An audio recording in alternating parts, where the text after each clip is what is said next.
today is indeed acknowledged. With those words, I feel privileged to respectfully and structure transport disaster management. I would like to, on behalf of you, and to accompany you in this professionalization point of view. From the utilization, I'm also very struck by the... For his secondary education, always in the year 2000, economics and administration from the University of Osaka and rose to general manager. Ladies and gentlemen, first of all, Bulavinaka, very good Bulavinaka to everybody this morning. It's a pleasure for me to be here, and it's also a privilege to be here to open this important workshop that you're having, which is on a topic that is very dear to the ministry that I represent, on the issue of disaster risk reduction. I'm told that the focus of this workshop is to review all the handbooks, the policies, the monitoring mechanisms relating to disaster risk reduction in the ministry. So first of all, I think the ministry needs to be congratulated together with UNICEF for taking the initiative to develop this.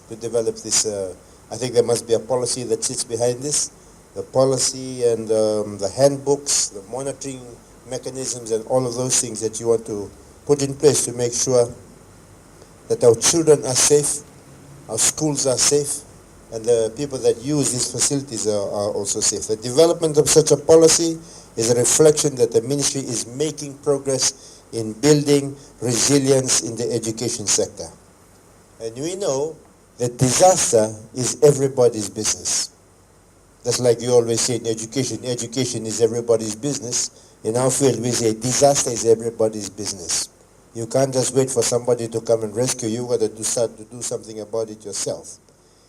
It's everybody's business, and we all have an important role to play, whether you're a minister, a permanent secretary, a government official, a school teacher, district education officer, all of us, school manager, and even as parents, there's always a role for us to play to make sure that our people can deal with the disaster when it happens.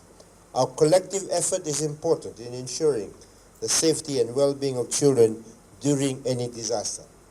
The Disaster Risk Reduction Manual or Handbook will assist school administrators, school management, school teachers, and school communities with the information needed to reduce risk and make schools safer. And we know what's happening in the world today. Climate is changing. That is a fact today. The climate is changing.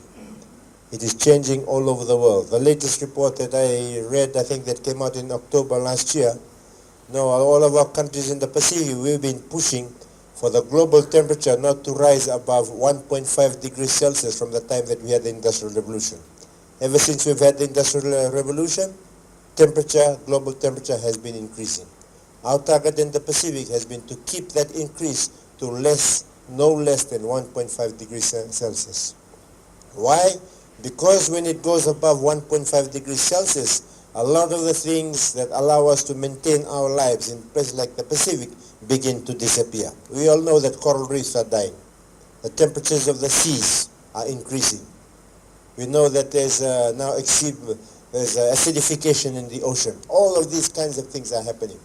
So the people that are experts in this, they have identified that we have a 12-year gap from October last year to take the action that needs to be done in the world to keep the temperature rise to not exceed 1.5 degrees. Because when it exceeds 1.5 degrees, we believe that a lot of things, the people that are experts, they believe that a lot of the things that are impacting us become irreversible. Irreversible, a 12-year gap. Within that 12-year gap on the climate change agenda, we have to raise the ambition of all countries in the world to reduce greenhouse gas emissions. More carbon in the atmosphere, you all know what all this means. So we have that 12-year gap. But it's not important. There are two things that we need to do. We need to try to stop the greenhouse gas emission, reduce it. The government has got all kinds of policies, and at the same time, we must prepare ourselves for the impact of what is already happening. And if it gets worse, if we cannot hit that 12-year target to keep greenhouse gas emissions to below 1.5 degrees Celsius, The scientists are telling us the whole world is going to go a turn for the worse. So this development that you have is an excellent development. You're taking steps so that people know what to do in order to reduce the impact of disaster. Because as climate changes, disasters will get more, they will intensify. They will intensify. That will happen. And as these past few weeks, I was up at Nrambuta. You know Nrambuta? Have you heard of this Nrambuta? Not Nrambuta here in the Delta. Nrambuta up there in the middle of the highlands, where water has washed sand into the village. And there were houses where sand came up to that particular level. It is a result, a lot of that is a result of intense rainfall in a very short time. So when we're talking about disasters now, it's not just cyclone. What we're seeing in Fiji now, copious amounts of rainfall are falling in one place in a very intense period of time. The drainage is not able to take it, and then there's disaster that happens along that in that area. So in that area in Rambuta, sand came down, flooded the village up to almost to the top of the ceiling there. Our NDMO people have to do some sort of exercise to deal with people, to help them to cope with that. So climate's changing, disasters will happen, and they will intensify. And I think one of the biggest problems that we have at the moment in Fiji is flooding. Flooding is major issue now. Major issue. There's a lot of deforestation, a lot more siltage going into the rivers, so the water comes, there's a lot more plastic. Plastic is clogging up all our drains everywhere, and when there's intense rainfall in a very short period of time, what do? You get flooding.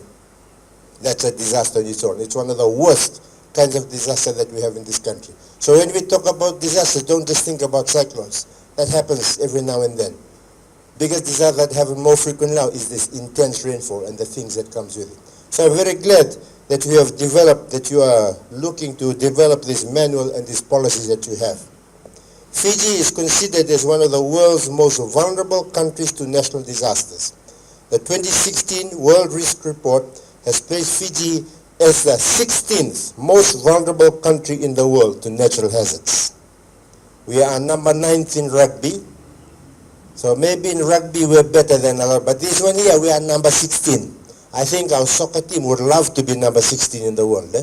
We're probably at the 80s or 90s. I think our volleyball, women's, is up to 60 or 70 now. Here we are number 16. That means we are really, really, really vulnerable to these disasters. Number 16 in the world.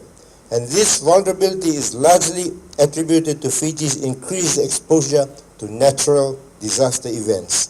Looking back on past experience, Fiji for the last 7 years, from 2009 to 2016, recorded 3 tropical cyclones and 2 severe flooding events in a very short period of time.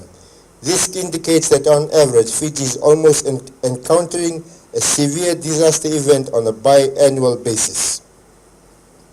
These disasters have a significant impact on key sectors on the economy and warrant significant reinvestment from government to support any rehabilitation and reconstruction efforts.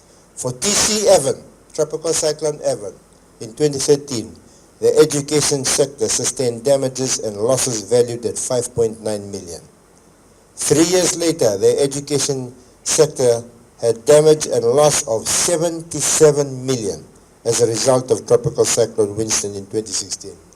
And both these events have shown the level of exposure and vulnerability of the education sector and the need to build resilience across the sector. We need more resilient people, we need more resilient process, and we need more resilient facilities all across, in all the sectors that we have. Fiji should expect more frequent and more intense disaster events like Tropical Cyclone Winston, and should be prepared for events of this magnitude. Similar devastating events like Hurricane Harvey in the United States and Hurricane Maria in the Caribbean indicate that countries like Fiji need to be continuously prepared, and that policies and plans are in place to support building resilience. The development and review of the Ministry of Education Disaster Risk Reduction Handbook is a step in the right direction towards building resilience. This is an important document because it provides your standard operation procedure for ensuring the safety of our school children during a disaster. To effectively use this manual, all of us, education officials, school officials, and other personnel must take time to understand its contents.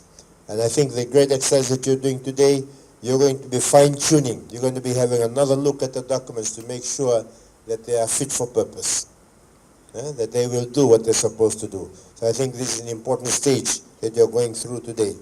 But once it's all in place, we need to make sure that people use the manual, that it meets its objectives.